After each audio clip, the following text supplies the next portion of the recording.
श्रीपादराजं शरणं प्रपद्ये. तर कालचा भाग ऐकताना बऱ्याच जणांना कठीण वाटला असेल. तर कठीणच आहे, कारण का हे ब्रह्मज्ञान आहे आणि हे ब्रह्मज्ञान प्राप्त करण्यासाठी त्या योग्यतेपर्यंत आपलं शरीर आणि मन पोहोचणं गरजेचं आहे. छोट्या छोट्या सांसारिक विवंचनेतनं बाहेर पडल्यावरच आणि आध्यात्मिकदृष्ट्या त्या पातळीवर गेल्यावरच यातल्या सगळ्या गोष्टी समजू शकतात. तरी पण त्यातल्या जितक्या गोष्टी आपल्या कळतील, आपल्या बुद्धीला पटतील तेवढ्या पदरात पाडून घेतल्या पाहिजेत आणि त्या समजून घेतल्या पाहिजेत. तर आता कालच्या भागात परत शंकर भटांनी तिरुमलदासांना जो प्रश्न विचारला तो प्रश्न असा होता की पूर्वी वर्णाश्रम धर्म काटेकोरपणे पालन करावा असे प्राचीन ज्येष्ठांचे म्हणणे होते. तर श्रीपाद प्रभूंचे मत त्याच्यापेक्षा वेगळे होते असे मला वाटते. तर माझ्या या शंकेचं निरसन करा असं त्यांनी सांगितलं. त्यावर तिरुमलदास म्हणाले, अरे ब्राह्मणांच्या अन्वेषणात ब्रह्मज्ञानाच्या अन्वेषणात म्हणजे प्राप्तीसाठी जीवन घालवले पाहिजे, तरच तो सद्ब्राह्मण म्हणवावा लागेल. म्हणजे ब्राह्मणांनी कसं वागलं पाहिजे, तर त्यांनी ब्रह्मज्ञानाच्या प्राप्तीसाठी जीवन घालवलं पाहिजे, तरच तो सद्ब्राह्मण. विहित धर्माचा व कर्माचा त्याग करून दुराचारी झाल्यास तो दुष्ट ब्राह्मण होईल. आता सद्ब्राह्मण आणि दुष्ट ब्राह्मण यांची इथे व्याख्या सांगितलेली आहे. तर विहित धर्म आणि कर्म म्हणजे ब्राह्मणांसाठी जे काही धर्म आणि कर्म करण्याचं सांगितलं आहे त्याचा त्याग केला, म्हणजे ते केलं नाहीत आणि दुसऱ्याच दुराचारी वागलं तर तो दुष्ट ब्राह्मण ठरेल. त्याचे दुराचार वाढून तो गोहत्या व गोमांस भक्षण करण्यास प्रवृत्त झाल्यास, त्याने दुसऱ्या स्त्रीची अभिलाषा धरल्यास त्याच्यातील ब्राह्मणत्व लोप पावून त्याचे ब्रह्मतेज संपूर्णपणे क्षीण होते. आता काय होतं, ब्राह्मणांनी जर आता कसं असतं, आहाराचे विचाराचे काही नियम असतात. आता आहाराचा नियम म्हणजे काय, तर ब्राह्मणांनी गोहत्या केली आणि गोमांस भक्षण करण्यास प्रवृत्त केलं. तर गोहत्या करणं आणि गोमांस भक्षण करणं हे कोणाचं काम आहे हे शास्त्रात सांगण्याची गरज नाही, पण आपल्याला माहिती आहे. तर आणि त्यांनी जर दुसऱ्याच्या स्त्रीची अभिलाषा, आता परस्त्रीची अभिलाषा धरल्यास त्याचे ब्राह्मणत्व लोप पावून ब्रह्मतेज संपूर्णपणे क्षीण होईल. आपल्या शरीरातील जीवनकणांमध्ये बदल घडून तो चांडाळास त्याच्या शरीरातील जीवनकण म्हणजे आपल्या शरीरामध्ये जे जीवकण आहेत त्याच्यामध्ये बदल होतो. जेव्हा आपल्या इच्छा वगैरे कर्म बदलते तेव्हा आपल्या शरीराची जी रचना असते किंवा जीवनकण असतो त्याच्यामध्ये बदल होऊन त्याला चांडाळत्वास प्राप्त होतो. तेव्हा तो नावासाठी ब्राह्मण म्हणजे फक्त जन्माने तो ब्राह्मण राहतो. क्षत्रियाने ब्रह्मज्ञानाच्या आकांक्षेने निरंतर तपाचरण केल्यास त्यास ब्राह्मणत्व प्राप्त करू शकतो. तर क्षत्रियाचा धर्म काय तुम्हाला माहिती आहे की क्षत्रियाचा धर्म असतो युद्ध करणे, लोकांचे रक्षण करणे, हा क्षत्रियाचा धर्म. म्हणजे क्षत्रिय म्हणजे राजा, क्षत्रिय जो असतो राजाचा धर्म किंवा क्षत्रियाचा धर्म तो असतो. पण जर त्यांनी ब्रह्मज्ञानाच्या आकांक्षेने तपाचरण केल्यास त्याला ब्राह्मणत्व प्राप्त करू शकतो. क्षत्रियाच्या शरीरात जन्मता असलेल्या जीवनकणात तपाचरणाने बदल घडून त्याला ब्राह्मणत्व प्राप्त होते. त्याचप्रमाणे विश्वामित्रांना ब्राह्मणत्व प्राप्त झाले होते. आता विश्वामित्र कोण होते, तर क्षत्रिय होते, पण त्यांना नंतर ब्राह्मणत्व प्राप्त झाले. शनिग्रहाचे 3 राशीत म्हणजे 7.5 वर्षापर्यंत चलन असते. तेव्हा प्रत्येक मनुष्याच्या शरीरातील जीवनकणामध्ये बदल घडतो. जुन्या जीवनकणांचा नाश होऊन नूतन जीवनकणाचे सृजन होते. सर्व प्रक्रिया आपोआप घडत असून त्याची मनुष्यास कल्पनासुद्धा नसते. तर आपला या आता एक छान विवेचन दिलेलं आहे की जीवनकणामध्ये बदल कधी घडतो, तर जेव्हा शनिग्रहाचे 3 राशीत म्हणजे 7.5 वर्षापर्यंत चलन असते. म्हणजे एका वेळेला ते एका राशीत 7.5 वर्ष, दुसऱ्या राशीत 7.5 वर्ष, तिसऱ्या राशीत 7.5 वर्ष असं असतो. तर 7.5चा पहिला 2.5 वर्षाचा काळ, नंतर मधल्या 2.5 वर्षांचा काळ आणि नंतर तिसऱ्या 2.5 वर्षाचा काळ असा काळ असतो. त्यात ते शनी जेव्हा की गती पुढे पुढे जात असते आणि प्रत्येक राशी 7.5 लागत जाते. आणि याच 7.5च्या काळामध्ये मनुष्याच्या जीवनकणांचा, जुन्या जीवनकणांचा नाश होतो आणि नवीन जीवनकणाचे सृजन होत असते. ही सर्व प्रक्रिया आपोआप घडत असून त्याचे मनुष्याच कल्पनासुद्धा नसते. तर ही प्रक्रिया कशी ते आपोआप घडत असते.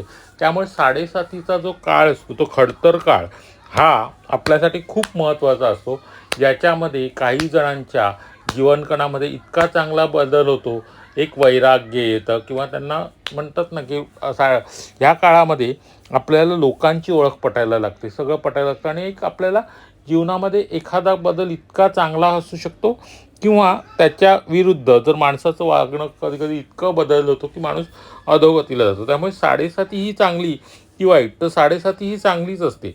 फक्त त्याच्यामुळे ती आपल्या शरीराच्या जीवनकणामध्ये बदल आणि आपल्या आयुष्यात बदल घडवणारी असते. त्यामुळे जे काही तुमच्यामध्ये जेव्हा बदल घडतात, खूप मोठे बदल आपल्या आयुष्यात घडतात, ते 7.5च्या काळातच असतात. त्यामुळे शनी प्रभूंचे सुद्धा आपण आभार मानले पाहिजेत की ते आपल्याला जगाचं खरं स्वरूप दाखवतात, आपल्याला खडतर मार्गावरून चालवतात आणि त्यावेळेला खरी आपली सत्वाची परीक्षा घेतली जाते आणि आपलं सत्व पारखलं जातं. सत्वशील माणसं 7.5च्या काळातसुद्धा चांगल्या पद्धतीनेच वागतात. वाईट असं कर्म त्यांच्या हातून घडत नाही आणि ती म्हणतात ना की असं एखादं सोनं अगदी तापवून निघावं, तसं मनुष्य शरीर किंवा मनुष्य जीवात्मा ह्या 7.5च्या काळात तापून निघत असतो. त्याच्यामध्ये चांगले बदल घडत असतात, पण त्याच्यासाठी गुरुची कृपा असणं खूप गरजेचं आहे. त्यामुळे 7.5चा काळ खडतरच असेल नाही, काळ खडतर असतो, पण त्याच्यामुळे आपल्यामध्ये चांगले परिणाम घडू शकतात. असं ह्या 2 ओळींचं मी माझ्या पद्धतीने तुम्हाला विवरण करून सांगत आहे. त्यामुळे तुमचा जीवात्मा बदलू शकतो किंवा वाल्याचा वाल्मिकी होणं वगैरे हे जे सगळ्या गोष्टी आहेत ना, हे आपल्या 7.5च्या काळात बदलतात आणि त्याचं आधीचं जे हे असतं आणि रामनामाचा जप केल्यानंतर त्याच्यामध्ये जो झालेला बदल असतो तो जीवनकणामध्ये बदल होऊन त्याचा अगदी वाल्मिकी ऋषी होतो. आता पुढचा भाग आहे क्षत्रियाचे लक्षण. क्षत्रियाने शास्त्रधर्माचा त्याग करून शांती संधान केलेले, कृषी, गोसावा, वाणिज्य या धर्माचे पालन करून सत्कर्म सोडल्यास त्याच्यातील छात्रतेज राहत नाही. त्याच्या मन, बुद्धी आणि शरीरात अनेक बदल घडून येतात आणि तो वैश्यत्वास पावतो. म्हणजे क्षत्रियाचं काम काय आहे, तर रक्षण करणं किंवा युद्ध करणं वगैरे हे सगळं. आणि त्यांनी जर हे काम करणं सोडलं म्हणजे शांती रसप्रधान असलेले कृषी, गोसेवा, वाणिज्य या सगळ्या गोष्टींमध्ये जर त्यांनी धर्माचं पालन केलं तर त्याचं क्षात्रतेज निघून जातं आणि तो वैश्याच्या मध्ये त्याचा बदल घडतो. त्याच्या मन, बुद्धी आणि शरीरात अनेक बदल घडून येतात व तो वैश्यत्वास पावतो. ब्राह्मणाने छात्रधर्माचे अवलंबन केलं असता परशुरामासारखं होतं. तर बघा, परशुराम हे मुळात कोण होते, ब्राह्मण होते, पण त्यांनी काय केलं, छात्रधर्माचे पालन केलं, युद्ध केलं. मग ते कसे झाले, छात्रधर्माचे पालन केल्यास त्यांचं ब्राह्मणाने छात्रधर्माचे पालन केल्यास परशुरामासारखा होतो. म्हणजे हे जे वर्ण जे आहेत ना, वर्ण हे काही असे जन्माने मिळत नाही, तर तुमचं त्या वर्णासारखं वागणं असं पाहिजे. तुम्ही जर आता शूद्र हा सुद्धा वर्ण म्हणजे काय, तो सेवाभावी करणार, म्हणजे दुसऱ्याची सेवा करणार. आता छात्र म्हणजे कसं, तडफदार, अगदी रक्षण करणारा, हे करणार ते करणार, म्हणजे भूमीत जाणारा, लढाई करणारा असं म्हणतात ना, जे बाणेदार, अगदी पुढे तडफदारीने पुढे येऊन आपल्याबरोबर दुसऱ्यांचंही काहीतरी हित व्हावं म्हणून लढाई करणारे असतात, ते क्षत्रिय धर्मातले. तसं ब्राह्मण म्हणजे धर्माचरण करून देवधर्माच्या मार्गाने वागणारे, ज्ञानप्राप्तीसाठी सतत उत्सुक असतात, ते ब्राह्मण. तर व्यापार वगैरे करणारे, गौशाला किंवा शेती वगैरे करणारे ते वैश्य आणि दुसऱ्यांची सेवा करणारे ते शूद्र, म्हणजे सेवाभावाने राहणारे ते शूद्र. कारण का ते काय नेहमी दुसऱ्याच्या अधीन असतात किंवा दुसऱ्याची सेवा करत असतात, म्हणून त्यांना शूद्र ब्राह्मणाने छात्रधर्माचे अवलंबन केल्यासारखा तो परशुरामासारखा होतो. पूर्वी द्रोणाचार्य कृपाचार्य हे जन्मता ब्राह्मण असले तरी त्यांनी छात्रधर्माचे पालन केले नव्हते का. म्हणजे आता कसं सांगितलं आहे की वर्ण म्हणजे काय आणि वर्णभेदाभेदावर एवढं का आपण जोर देतो. पण कृपाचार्य आणि द्रोणाचार्य हे ब्राह्मण होते, पण त्यांनी कौरव आणि पांडवांचं ना युद्धाचं शिक्षण दिलं आणि जेव्हा कुरुक्षेत्राचं महायुद्ध झालं त्यावेळेला सुद्धा ते युद्धात सहभागी झाले व त्यांनी छात्र धर्माचे पालन केले. जन्मतः शूद्र असून श्रीपादांच्या कृपेने मला ब्रह्मज्ञान प्राप्त झाले नाही का. आता तिरुमलदास म्हणजे कोण, तर एक रजक किंवा एक धोबी, जन्मतः शूद्र, तरी पण शूद्र का, तर जातीपातीने शूद्र नाही तर त्यांचं काम काय होतं, तर लोकांचे कपडे धुणे, हे करणं, लोकांची सेवा करणे. म्हणजे आपण आता जरा मी इंग्रजी वापरलं तर इथे वावगं ठरेल, पण आपण जे म्हणतो ना सर्व्हिस इंडस्ट्रीमध्ये जे लोक असतात की जे सर्व्हिस देण्याचं काम करतात, ते सगळे लोक म्हणजे ते ते शूद्र या कॅटेगरीत. त्याच्यामध्ये असं काही हीन किंवा हे नव्हतं, पण ते सेवाभावी, जसं की धोबी आहे, कोणी आणखीन इतर व्यवसाय करत असेल, सेवा धर्म करत असेल, तर ते सगळे शूद्र या वर्णामध्ये गणले जायचे. निरंतर तर ते तिरुमलदास स्वतः धोबी होते, रजक होते. त्यांनी काय म्हणतात, जन्मतः शूद्र असून सुद्धा श्रीपादांच्या कृपेने मला ब्रह्मज्ञान प्राप्त झाले नाही का. निरंतर प्रयत्नाने, तपाचरणाने शूद्रसुद्धा वैश्य, क्षत्रिय किंवा ब्राह्मण होऊ शकतो. केवळ एका विशिष्ट वर्णात जन्म झाला म्हणजे यमधर्माच्या शिक्षा देतो आणि देत नाही असे नसून आपल्याला चांगल्या वाईट कर्माच्या फळावर ते अवलंबून असते. जन्मतः शूद्र असलेल्या मला पुढचा जन्म ब्राह्मणाचा मिळू शकेल आणि जन्मतः ब्राह्मण असलेल्याला पुढचा जन्म शूद्राचा सुद्धा मिळू शकतो. सामाजिक कारणांसाठी वर्णव्यवस्था करण्यात आली आहे. परमात्म्याचे मुख्य ब्राह्मणत्व, बाहू क्षत्रियत्व, ऊर वैश्यत्व आणि पाद शूद्राचे सूचक आहेत. आता बघा इथे अगदी स्पष्टप्रमाणे सांगितलेलं आहे की वर्णव्यवस्था ही कशासाठी करण्यात आली आहे, तर सामाजिक कारणांसाठी, समाजात काही कामं होण्यासाठी, ती सामाजिक कारणांसाठी ही वर्णव्यवस्था केलेली आहे.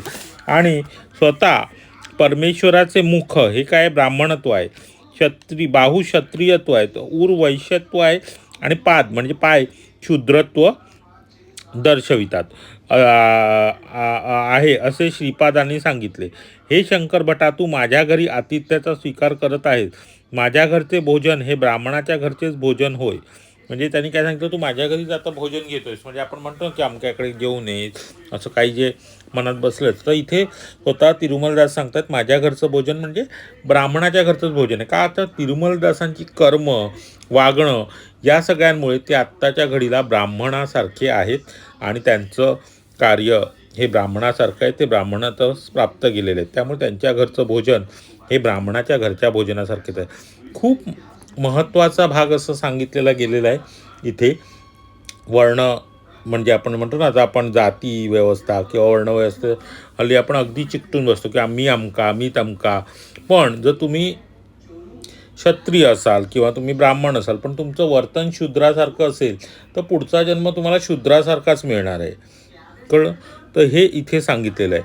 कर्मरहस्य, निरंतर श्रीपादांचे नामस्मरण व ध्यान केल्याने तेथील परिसरातील वातावरण शुभप्रद आणि पवित्र अशा स्पंदनांनी भरले आहे. येथील म्हणजे तिरुमलदास काय म्हणतात, तर निरंतर श्रीपादांचे ध्यान केल्याने आणि परिसरात येथील वातावरण शुभप्रद अशा पवित्र स्पंदनाने भरले. जन्मतः नरसावधानी ब्राह्मण असले तरी त्यांच्या घरात भौतिक, मानसिक आणि आध्यात्मिक स्पंदने विषपुरीत होती. आता नरसावधानी जरी ब्राह्मण असले तरी त्यांच्या घरातली स्पंदनं ही कोणत्या प्रकार, भौतिक, मानसिक आणि आध्यात्मिक स्पंदनं विषपुरीत म्हणजे अशी वाईट होती. त्या कारणाने श्रीपाद प्रभूंनी त्या ब्राह्मण घरात आतिथ्याचा स्वीकार केला नाही. म्हणजे आपण भोजन कुठे घ्यायचं किंवा आतिथ्य कुठे स्वीकार करायचं हे सुद्धा प्रभू ठरवत असतात. त्यातील एक रहस्य आहे.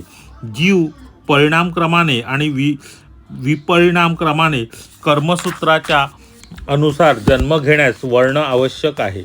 म्हणजे जीवाच्या परिणाम किंवा म्हणजे विपरीत परिणाम, जे त्याचे कर्मसूत्राचे जे परिणाम आहेत किंवा उलट परिणाम, त्याच्याप्रमाणे त्याचा पुढचा जन्म होत असतो आणि त्याला आवश्यक तो वर्णात तो जन्म होतो. या वर्णाश्रमांची योजना झाली. जॉन हा जर्मनी देशाचा रहिवासी असून सुद्धा त्याला ब्रह्मज्ञानाचा अत्यंत जिज्ञासा लागली होती.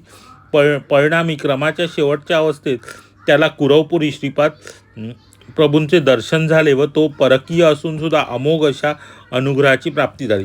आता हे खूप महत्त्वाची संकल्प. आता जॉन कोण होता हे मागच्या एका भागात आलेलं आहे. तर जॉन हा एक जर्मन व्यक्ती होता.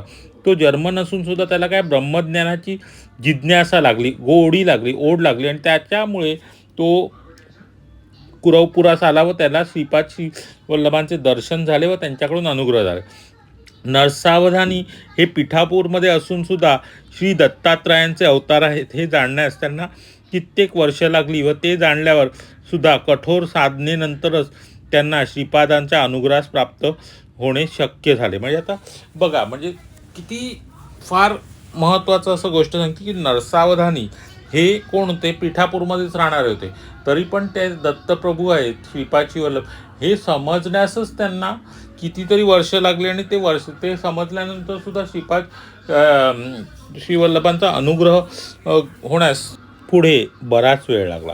तर म्हणजे सांगण्याचं तात्पर्य काय की त्यावेळेला जे श्रीपाद श्रीवल्लभ पिठापूरमध्ये होते त्यावेळेला जे पिठापूरमध्ये होते असे ब्राह्मण अगदी विद्वान लोक, त्यांनासुद्धा ते श्रीपाद श्रीवल्लभ हे दत्तप्रभूंचा अवतार आहेत किंवा श्रीपाद वल्लभ एक दैवी अवतार आहेत हे कळले नाही. पण जे त्यावेळेला कुरवपुरात नव्हते किंवा पिठापुरात नव्हते तेही लांबून ज्यांच्यामध्ये साधना शक्ती होती ते सुद्धा लांबून येऊन त्यांनी त्यांच्यावर श्रीपादांची कृपादृष्टी झाली. जसं आता शंकर भटच घ्या ना, शंकर भट कुठे होते, पण त्यांना जेव्हा श्रीपाद श्रीवल्लभांची त्यांच्यावर कृपादृष्टी झाली तेव्हा ते प्रवास करून आता कुरवपुरात जाणार आहेत आणि श्रीपाद श्रीवल्लभांचे दर्शन घेऊन त्यांच्या कृपा आशीर्वादाने त्यांचे चरित्रच लिहिणार आहेत.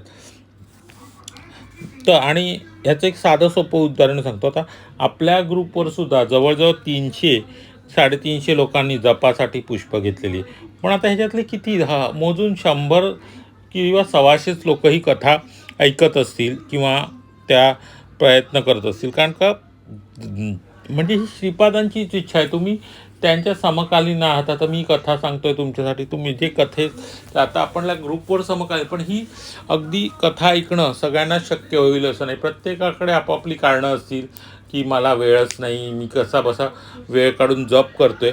तर तुम्ही करत नाही, तुमच्याकडून श्रीपाद श्रीवल्लभ तेवढीच सेवा करून घेत आहेत की तुमच्याकडून जपच करून घेतात, कथा ऐकून घेणं किंवा हे.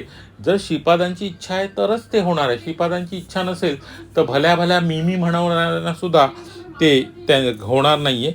त्यामुळे इथे खरंच परत एकदा प्रश्न येतो की मीपणा सोडला आणि प्रभूंना शरण केले की प्रभू तुमच्याकडून सगळं काही आपोआप करून घेत असतात. आता शंकर भटांनी असं परत विचारले, स्वामी आपले म्हणणे असे आहे की प्रत्येक जीवकणांमध्ये बदल घडत असतो आणि प्रत्येक जातीस एक आत्मा आहे काय? पार्वती देवी ही हिमकन्या आहे असे म्हणतात, असे म्हणण्याचे कारण काय? तर आता त्यावर तिरुमलदास म्हणाले, प्रत्येक जातीस एक आत्मा असतो, तो मनोनीय आहे. तो भाग वा हिस्सा दत्तप्रभूंच्या दिव्य आत्म्यातून प्रक्षेपित झालेला असतो. ती महाशक्ती असून तिचा प्रत्यक्ष संबंध परमात्म्याने असतो. जात हा शब्दाचा अर्थ त्यात जन्मलेल्या व्यक्तींचा समूह असा चुकीचा ग्रह करून घेतला आहे. आता बघा प्रत्यक्ष श्रीपाद श्रीवल्लभ प्रभू किंवा हे तिरुमलदास काय म्हणतात तर जात या शब्दाचा अर्थ त्यात जन्मलेल्या व्यक्तींचा समूह असा चुकीचा ग्रह करून घेतला आहे. त्या सामूहिक व्यक्तित्वामध्ये संबंधित असे सर्व व्यक्तींचे शक्ती सामर्थ्य कार्यक्षमता गुण अंतर्लीन होऊन असतात. म्हणजे त्यात फक्त समूह असं नाही, त्यांचं शक्ती सामर्थ्य कार्यक्षमता गुण हे सुद्धा अंतर्लीन असतात. ज्याप्रमाणे जिवंत व्यक्तीमध्ये जीवकणांचे अस्तित्व असते त्याचप्रमाणे प्रत्येक गावास प्रत्येक शहरास प्रत्येक राष्ट्रात स्वतःचा आत्मा असतो. आता बघा किती मोठा गोष्ट सांगितलं आहे. आपण राहतो त्या भूमीस सुद्धा आत्मा आहे. भूमीची जी अधिष्ठ देवता तीच आपण भूमाता असे म्हणतो. तिचा आत्मा म्हणजे परमात्म्यातून उत्पन्न झालेली मनोसंबंधित शक्ती असते. तसेच पर्वताच्या ठायी असलेल्या देवता शक्तीस हिमवंत असे संबोधित केले जाते. त्या हिमवंताची पुत्री हेमवती होय. सर्वसाक्षी सूर्यभगवानाचे पुत्र यमधर्म हे असे मानण्यास जीवनराशीच्या शुभ कर्मानुसार न्याय करून पाप्यांना शिक्षा करणारी देवता शक्ती असा त्याचा अर्थ आहे. तर यमधर्माचा सुद्धा अर्थ इथे सांगितलेला आहे. जगातील सारे प्राणी मात्र आपापले कार्य करण्यासाठी सूर्यापासून ऊर्जा प्राप्त करतात. आकाशात विराजमान असलेले सूर्यबिंब वेगळे व त्याच्यात अधिष्ठित असलेले देवता स्वरूप देवतात्मा वेगळे. श्रीपाद शिवल्लभ वयाच्या 30व्या वर्षी गुप्त होतील हे सर्वव्यापी आहेत ना. मग पुन्हा विलीन म्हणजे काय, पुन्हा विलीन होणे म्हणजे काय, असा प्रश्न तू विचारू शकतो. सर्वव्यापी असले तरी त्या शक्तीच्या प्रभावातून थोड्या अंतरावर कोट्यावधी ब्रह्मांडे आहेत. त्या ब्रह्मांडात उत्क्रांतीच्या प्रक्रियांना गती देण्याच्या उद्देशाने त्यांच्या शक्तिभावाने ते त्या ब्रह्मांडात आपल्या जवळ आकर्षित करतात. संपूर्ण सृष्टीत परिणाम दशेत एखादी विपत्कारी स्थिती उत्पन्न झाली असता श्री दत्तात्रेय अशा पद्धतीने अवतार घेतात. चुंबक लोहाचे आकर्षण करते, परंतु लोहात अशुद्धी असल्यास चुंबकाची आकर्षण करण्याची शक्ती अत्यंत बलहीन होते. मलिनत्वास नाहीसे करून सृष्टीतील प्रत्येक अणूचे आकर्षण करून विश्वपरिणामास नूतन दिशा देण्यास संकल्प जेव्हा होतो त्यावेळेस अवतार होतात. आता थोडासा समजण्यास परत कठीण भाग आहे. आपण ह्यात त्यातला वर्णाश्रम आणि वर्ण आणि धर्म या एवढं जरी समजून घेतलं तरी पुरेसं आहे. तर दत्तात्रय विलीन होतात म्हणजे कुठचे, आता कोट्यावधी ब्रह्मांड आहे, त्या कोट्यावधी ब्रह्मांडांपैकी एखादं ब्रह्मांड ते आपल्याकडे आकर्षित करतात आणि तिथे ते अवतार घेतात. जेव्हा जेव्हा तिकडे काहीतरी घडत असेल त्यावेळेला ते अवतार घेतात, कारण का आपल्या एकाच ब्रह्मांडापुरतं नाही, त्यांचं अस्तित्व हे अनेक ब्रह्मांडांमध्ये सामावलेलं आहे. आता पुढे आलेलं विवरण हे फार महत्त्वाचं आहे, जे आहे पंचकन्यांचं विवरण. तर शंकर भटाने तिरुमलदासास विचारले, अहिल्या द्रौपदी सीता तारा मंदोदरीस्तथा पंचकन्या स्मरेन नित्यम महापापम नाशनम. आता हा संस्कृतमधला श्लोक आहे. असे म्हणतात. तर ह्याचा अर्थ काय, तर अहिल्या द्रौपदी सीता तारा आणि मंदोदरी या पंचकन्या म्हणजे ज्या त्या सती महाकन्या होत्या आणि त्यांचं जर स्मरण केलं तर पापनाश होतं असे म्हणतात. तर हा विषय मला सुलभ रीतीने समजत नाही, म्हणून त्याचे विवरण करावयाची त्यांनी प्रार्थना केलेली. तर आता तिरुमलदास यावर काय म्हणायचं, तर पहिलं उल्लेख आले पंचकन्या कोणत्या, तर ज्या सती मानल्या जातात आपल्याकडे, तर अहिल्या, द्रौपदी, सीता, तारा आणि मंदोदरी. आता या प्रत्येकीचं वेगवेगळं वर्णन केलेलं आहे. तर आपण पहिलं अहिल्येविषयी जी काही कथा आहे ती तिरुमलदासांच्या शब्दातच ऐकूया. तर तिरुमलदास त्यावर म्हणाले, आणि त्यांच्या नुसत्या स्मरणाने आपले पापनाश होते. म्हणजे स्त्रियांनी या 5 पवित्र स्त्रियांचं स्मरण केले असता पापनाश होऊ शकतो असं म्हटलेलं आहे. आता तुम्ही आपली बुद्धी चालवून जर प्रत्येक स्त्रीबद्दल काहीतरी वेगळा विचार करत असाल तर ती कशी पवित्र आणि ती कशी सती, त्याचं जे विश्लेषण आहे ते पुढे आलेलं आहे. तिरुमलदास त्यावर म्हणाले, अहिल्येवर इंद्र मोहित झाला होता आणि तिला प्राप्त करण्यासाठी त्याने मायेचा उपयोग केला. आता अहिल्या आणि इंद्राची कथा बऱ्याच जणांना माहिती असेल, तर पण त्याचा खरा अर्थ इथे सांगितलेला आहे. कुकुट रूप धारण करून त्याने बांग दिली. कुकुट म्हणजे काय, कोंबड्याचं रूप घेऊन त्याने बांग दिली. पहाट झाली असे समजून गौतम ऋषी अनुष्ठानास बाहेर गेले. पतिव्रता असल्या कारणाने इंद्र अहिल्येस स्पर्श करू शकत नव्हता. हे महत्त्वाचं वाक्य बघा, पतिव्रता असल्या कारणाने इंद्र अहिल्येस स्पर्श करू शकत नव्हता. तर आता जे वाक्य वाचले ते सगळ्यांनीच अगदी लक्षपूर्वक ऐकले असेल की अहिल्या पतिव्रता असल्या कारणाने इंद्र तिला स्पर्श करू शकत नव्हता. इंद्र देवता देवशक्ती संपन्न असल्या कारणाने त्याने मायेची अहिल्या उत्पन्न केली व त्या अहिल्येशी समागम केला. म्हणजे त्यांनी काय एक आपण असं म्हणतो ना डमी अहिल्या, तशी त्यांनी एक केली आणि त्याची इच्छा पूर्ण करून घेतली त्या अहिल्येकडून. म्हणजे त्यांनी एक पण माया अहिल्या इंद्राच्या तीव्र अशा इच्छेमुळे उत्पन्न झाली होती. माया अहिल्या आणि इंद्र समागमी असता गौतम ऋषींनी पाहिले आणि क्रोधित होऊन दोघांना शाप दिला. आता त्यावेळेला इंद्रांनी त्या दोघांना शाप दिला, पण ती अहिल्या कोण होती, माया अहिल्या होती, खरी अहिल्या नव्हती. कारण त्या अहिल्याचे तपचरण किंवा तपोबल इतकं प्रचंड होतं की इंद्र त्या खऱ्या अहिल्येस स्पर्शच करू शकत नव्हता. अहिल्या आणि त्या ऋषींनी क्रोधित होऊन त्या दोघांना शाप दिला. अहिल्या म्हणाली, हे मूढ मुनीवर आपण हे काय केले? त्यांना म्हणाली, हे मूढ मुनीवर आपण हे काय केले? कारण का त्यांनी अहिल्याला शाप दिला. अध्यात्मात अहिल्या ही गौतमापेक्षा उच्च स्तरावर होती. तर बघा, हे स्वतः श्रीपाद श्रीवल्लभांच्या चरित्रात लिहिलेलं आहे बरं का. अध्यात्मात अहिल्या ही गौतमापेक्षा उच्च स्तरावर होती. अहिल्याच्या शापामुळे गौतम ऋषी 12 वर्ष भ्रमिष्ठ अवस्थेत राहिले. तदनंतर शिवार्चना करून स्वस्थ झाले. आता काय झालं, अहिल्याने गौतम ऋषींना प्रतिशाप दिला की तुम्ही भ्रमिष्ठ होऊन जाल, आणि त्या शापाप्रमाणे, खऱ्या अहिल्याच्या शापाप्रमाणे, ते गौतम ऋषी हे 12 वर्ष भ्रमिष्ठासारखे राहिले. त्याच्यानंतर त्यांनी शिवांची आराधना केल्यानंतर ते स्वस्थ झाले. अहिल्याची मनशक्ती जड झाल्या कारणाने, आता पतीनी जेव्हा आपल्याला असा शाप दिला, अशा वेळेला तिची मनशक्ती जड झाली, म्हणजे मनाला एक जडत्व आले. 12 वर्ष जड झाल्याने तिचे शरीर पण जडत्वास गेले व तिची शिवा झाली, म्हणजे तिचं शरीर पण एक जडत्वास गेलं की एवढा मोठा आघात की आपल्या पतीने आपल्यावर असा खोटा आळ घ्यावा. त्यामुळे काही न करण्याची अशी कदाचित अवस्था तिच्या मनाला आली असेल, की मनात म्हणतात ना काही इच्छा, मन अगदी जड झालं किंवा जशी दगडासारखी अवस्था झाली. त्याला दगडाला कसं काही भावना नसतात, काही नसतं तसं, आणि त्यामुळे तिचं शरीर पण नंतर जडत्वास गेलं आणि ती शिळा झाली. श्रीरामांच्या चरणधुनीने अहिल्याचे शाप विमोचन झाले. म्हणजे जसं गौतम ऋषींनी तिला जो शाप दिला त्याच्यात मुक्त कशामुळे झाली? श्रीरामांच्या चरणधुनी, श्रीरामांचा चरणस्पर्श होता, ती परत मूळ अवस्थेत झाली, पण ती पवित्रच होती, हे याच्यातनं लक्षात येतं. आणि त्या म्हणून अहिल्या परमपवित्र जसे जाण, म्हणजे ह्या पंचकन्यांमध्ये परमपवित्र अहिल्या आहे का?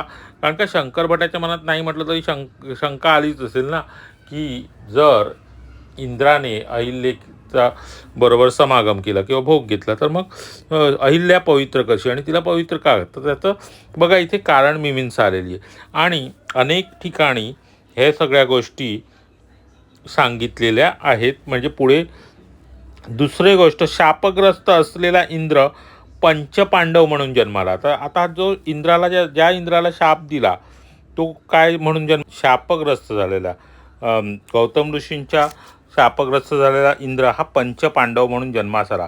5 रूपे 5 मने असली तरी आधारभूत असा आत्मा एकच होता. त्याची 5 रूपं होती, 5 मनं होती, पण त्याला आधारभूत आत्मा एकच होता. हा एक विचित्र असा विषय आहे.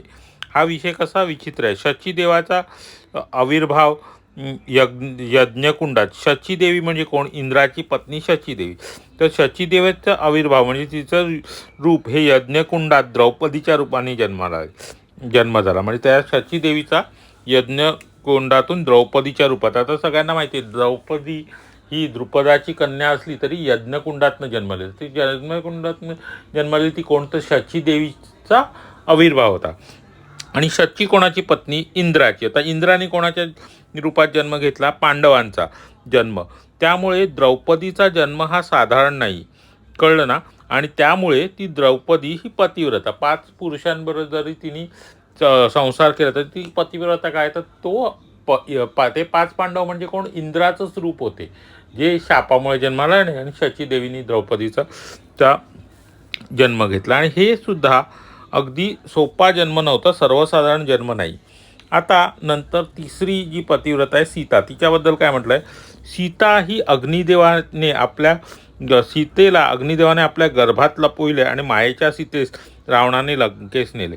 आता ही कथा जर ज्यांनी रामायण पाहिलं असेल, ह्याचं दृश्य, तर काही लोकांनी त्यावेळेला बोंबाबोंब केली, म्हणे हे काय खोटं दृश्य दाखवतात, की असं थोडी नव्हतं की मायेची सीता गेली. नाही, हे खरंच होतं. आता बघा श्रीपाद श्रीवल्लभांच्या कथेतच तो उल्लेख आलेला आहे की सीतेस अग्निप्रवेश केला गेला तेव्हा काय झालं, तर सीता अग्नीमध्ये लुप्त झाली आणि मायेची सीता लंकेस गेली. अग्निप्रवेश केल्यानंतर आणि पुन्हा जेव्हा सीतेची अग्निपरीक्षा घेतली गेली तेव्हा काय झालं, खरी तर ती अग्निपरीक्षा नव्हती, तो अग्नी प्रज्वलित करून ती मायेची सीता पुन्हा त्या अग्नीमध्ये गेली आणि खरी सीता बाहेर आली. त्यामुळे सीता ही पतिव्रता, कारण का खरी सीता ही कधी रावणाच्या इथे राहिलीच नव्हती. त्यामुळे सीतासुद्धा महापतिव्रत आहे. तर आपण या 3 पतिव्रता स्त्रियांचं वर्णन आता आपण ऐकलेलं आहे. अशा प्रकारे या तिन्ही स्त्रिया पतिव्रत आहे. पंचपतिव्रतांपैकी अहिल्या, द्रौपदी आणि सीता यांचं वर्णन ऐकलेलं आहे. तर आता श्रीपाद श्रीवल्लभांच्या कथेमध्ये आता आजच्या कथेमध्ये जे आपण ऐकलं ते काय ऐकलं तर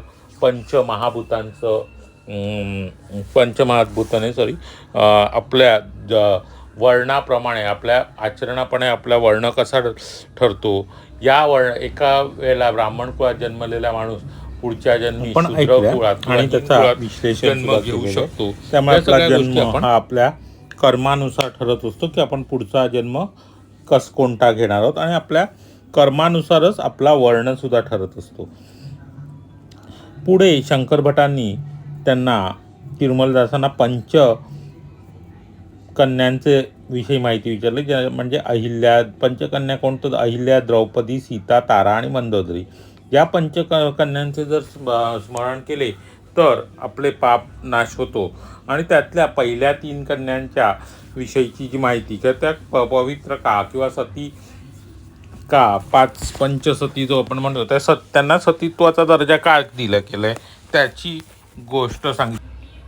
5 पांडव हे इंद्राचं रूप होतं आणि इंद्राची पत्नी शची ही द्रौपदी म्हणून जन्मात आली. त्यामुळे पांडवांमध्ये जरी 5 शरीर आणि 5 मनं असली तरी त्यांचा सगळ्यांचा आत्मा हा एकच होता. त्यामुळे द्रौपदीनी ही सुद्धा सतीच होती. तिने काही 5 पुरुषांबरोबर असं नाही हे केलं. तर द्रौपदीमध्ये शचीदेवीचा आत्मा होता आणि पांडवांमध्ये इंद्राचा आत्मा होता. त्यामुळे द्रौपदीसुद्धा पवित्र पतिव्रता सती म्हणून गणली जाते. तर आता हे लक्षात घ्या. आणि ह्या सगळ्या गोष्टी ना म्हणजे आपल्या नजरेला दिसतं किंवा जे आपल्याला त्या गोष्टींचा अर्थ कळतो त्याच्या पलीकडे सुद्धा खूप गोष्टी असतात जे आपल्याला कळत नाहीत, आपल्याला समजत नाहीत. आणि ह्या सगळ्या कळण्यासाठी किंवा समजण्यासाठी ही ईश्वराचा किंवा प्रभूचा अनुग्रह व्हावा लागतो. आणि हा अनुग्रह मोठ्या मोठ्या साधू पुरुषांना किंवा साध्वींना होतो. आता नुसतं पुरुष असं नाही, स्त्रिया पण त्या लेवलला गेलेल्या असतात. म्हणजे त्या पातळीपर्यंत म्हणतो ना, जसं की माता अनुसया आहे, अहिल्या आहे. अहिल्या ही आता इथेच आलेल्या उदाहरणात अहिल्या ही गौतम ऋषींपेक्षा श्रेष्ठ होती. त्यामुळे गौतम ऋषींचा शाप तिच्या परिणाम झाला, पण तिने त्या गौतम ऋषींना सुद्धा शाप दिला आणि त्यामुळे ते 12 वर्ष भ्रमिष्ठ अवस्थेत होते. म्हणजे असं नाही आपल्याला गौतम ऋषींनी अहिल्याला शाप दिला एवढंच माहिती आहे, पण त्याच्या पुढची जी कथा आहे ती काय आहे ते आज इथे विश्लेषण झालं. आणि या कथा समजून घ्या, त्यातनं जास्तीत जास्त आत्मबोध करून घेण्याचा प्रयत्न करा. सोप्या भाषेत जर तुम्हाला त्या गोष्टी कळल्या तर समजतील. पण एक लक्षात ठेवा, आपल्या दृष्टीपलीकडे सुद्धा खूप काही गोष्टी आहेत ज्या घडत असतात, ज्या आपल्याला कळत नाहीत किंवा आपल्या बुद्धीच्या आकलनाच्या पुढे आहेत. आणि त्या सगळ्या समजण्यासाठी श्रीपाद श्रीवल्लभ प्रभूंची किंवा दत्तप्रभूंची कृपाच व्हावी लागते. आणि ही कृपा आपल्यावर कधी होईल, केव्हा होईल, कोणत्या स्वरूपात होईल हे कोणालाही सांगता येत नाही. त्यांची जेव्हा ती योजना होईल तोपर्यंत ते आपल्याला काही घडणार नाही. म्हणूनच म्हटलं ना की जसं नरसावधानींना श्रीपाद श्रीवल्लभांचा महिमा कळला नाही, तसंच आपल्याकडेही कदाचित अनेक जण असतील ज्यांना ही श्रीपाद श्रीवल्लभ चरित्रकथा ऐकली जात नसेल किंवा त्यांना वेळच पुरत नसेल. काही लोक जॉईन झाली आहेत पण त्यांना ग्रुपवरचे मेसेज, प्रत्येकाची काही ना काही कारणं असतील. म्हणजे प्रत्येकजण वाईटच आहे. इथे एक गोष्ट नक्की समजून घ्या की असं नाही कोणत्याही गोष्टीचा अहंकार करू नये. जसं म्हटलं ना की म्हणजे जे कथा ऐकतायत आणि कथेचं उत्तर ऐकतायत ते खूप पुण्यवान, आणि ज्यांना कथा ऐकणं शक्य होत नाही आहे ते कथा ते पापी किंवा त्यांचं हे नाही असं समजून हे करू नका. मीपणा आणू नका. म्हटलं ना श्रीपाद श्रीवल्लभांच्या सेवेमध्ये कुठेही मीपणा नसला पाहिजे. जर ती कथा आपल्याला आज ऐकायला मिळते तर आपण कदाचित श्रीपाद श्रीवल्लभ प्रभूंच्या कृपेने ती ऐकतोय किंवा आपल्याला त्या जागेचा भाग होता आलेला आहे हे समजून घ्या. आता मी तुम्हाला ही कथा सांगतोय तर हा माझा काही मोठेपणा नाही. श्रीपाद श्रीवल्लभ प्रभूंनी माझी निवड केली, माझ्यामार्फत तुमच्याकडे ती कथा पोचवण्याचं त्यांनी ठरवलं. ही श्रीपादांची इच्छा आहे. त्यांची इच्छा नसेल तर या चरित्रातलं मी एकही अक्षर वाचू शकणार नाही. पण मुळात त्यांच्या प्रेरणेने मला इच्छा झाली की तुम्हाला हे सगळ्या गोष्टी कळाव्यात. कारण का जेव्हा जेव्हा नामस्मरण होतं तेव्हा तेव्हा मी तुम्हाला सांगत असतो की श्रीपाद श्रीवल्लभ चरित्र वाचा. श्रीपाद श्रीवल्लभ चरित्रातल्या अनेक गोष्टी या अशा आहेत ज्याच्यामुळे आपल्याला कसे आपल्या आयुष्यात कसे वागावे, कसे बोलावे, कसे वर्तन करावे, कठीण परिस्थितीत आपण कसे हे केलं पाहिजे, वागणं ठेवलं पाहिजे. जसं साडेसातीचा उल्लेख आला की साडेसातीमध्ये आपल्या शरीरातील जीवकणांमध्ये बदल होतो आणि त्याच्यामुळे आपल्या संपूर्ण व्यक्तिमत्वात बदल होऊ शकतो. मग तो बदल कधी चांगला असतो, कधी वाईट असतो. म्हणजे आपण त्यावेळेला जसं आपलं वागणूक ठेवू आपलं तसं त्याप्रमाणे असं असं आपलं वागणं होतं. बदल होत. श्रीपादांची अशी दिव्य अशी चरित्रकथा तुमच्यापर्यंत पोचवण्यासाठी माझी निवड झाली आणि म्हणजे वाचनासाठी माझी निवड झाली. पोचवणं नाही म्हणणार मी, कारण का मी वाचन करू शकतो. पोचवण्याचं काम किंवा ती तुम्हाला कोणत्या पातळीपर्यंत समजेल हे प्रत्येकाच्या आपल्या पातळीवर दत्तप्रभूंनी श्रीपादांनी तुमच्यावर केलेला अनुग्रह, तुम्हाला समजण्याची दिलेली बुद्धी याच्यावर सगळ्यांवर अवलंबून आहे. कदाचित काही गोष्टी मलाही कळत नाही. जेव्हा मी म्हणतो कठीण भाग आहे तेव्हा तो भाग समजण्याची बुद्धी माझ्याजवळच नाही, त्यामुळे ती मी तुम्हाला समजावून शकत नाही. जसं आज तिरुमलदास शंकर भटांना त्या गोष्टी सहज समजावून सांगतात. का तर तिरुमलदास त्या पातळीवर गेले, त्यांची बौद्धिक पातळी तिकडे की ते शंकर भटाला समजावून सांगतात. पण माझी पातळी, माझी लेवल ही तेवढी नाही की मी त्या सगळ्या गोष्टींचं विश्लेषण करून तुम्हाला समजावून शकेन. असो, दत्तप्रभूंच्या इच्छेप्रमाणे जे काही घडायचं ते घडणार. ज्यांना कथा ऐकायची ते कथा ऐकणार आणि ज्यांना कथा सांगायची आहे ते कथा सांगणार. आणि हा अनुग्रह प्रत्येकाला ज्याच्या ज्याच्या नशिबात असेल श्रीपादांच्या इच्छेनुसार होणार आहे. कारण का सगळे जे काही घडतं ते श्रीपाद प्रभूंच्या इच्छेनुसारच घडतं. पण आजच्या कथेमध्ये अनेक गोष्टी शिकण्यासारख्या आहेत. आता आजच्या कथेमधला प्रश्न आहे की आपण आज पंचसती किंवा पंचकन्यांचं नाव ऐकली. या पंचकन्या कोण आहेत ज्यांच्या फक्त स्मरण मात्राने आपले पापांचा नाश होतो. श्रीपादराजम शरणम प्रपद्ये.